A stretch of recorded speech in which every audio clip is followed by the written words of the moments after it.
a tous les effectifs de police qui sont sur le coup. On a été dès hier soir, via la brigade judiciaire de nuit, qui sont les officiers de police judiciaire de permanence de nuit, sur les lieux d'habitation des personnes.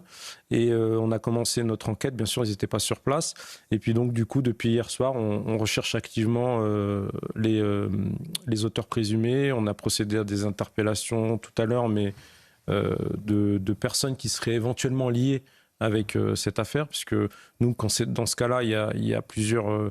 on vérifie les vidéosurveillances.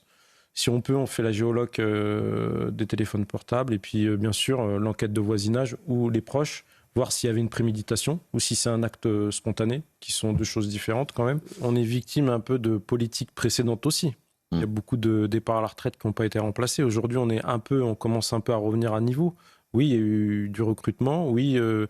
Darmanin a tenu sa promesse de 300 effectifs en plus. Mais entre-temps, chaque année, vous avez des départs en retraite. Comme l'a dit votre journaliste, vous avez beaucoup de sorties d'école. Est-ce qu'aujourd'hui, il ne faudrait pas débloquer les viviers, sur nous, parce que la plupart des gens qui viennent en région parisienne, en fait, on passe toujours par Paris.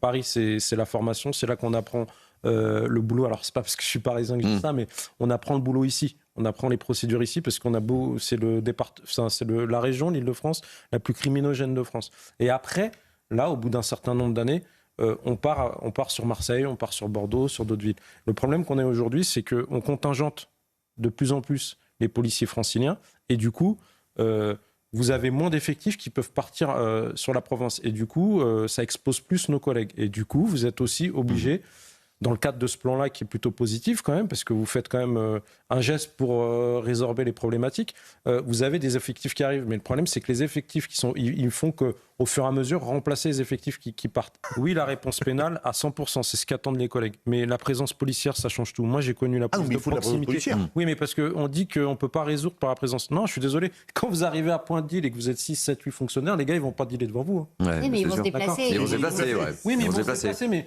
en fait, de manière pérenne, je ne parle pas des opérations place-naine, hein, je vous contredis pas. Je parle sur le long terme. Aujourd'hui, la présence policière, l'allègement des procédures, la réponse pénale, les peines courtes. La nuit, c'est le moment où on a la population policière est la plus basse, parce qu'on en manque d'effectifs la nuit. Je suis désolé encore une fois. Oui, encore une fois, on n'arrête pas de dégrainer depuis le début de cette émission. Là, on parle de Mantes-la-Ville, 78, c'est immense, quoi. Et encore, c'est couvert par la police et la gendarmerie.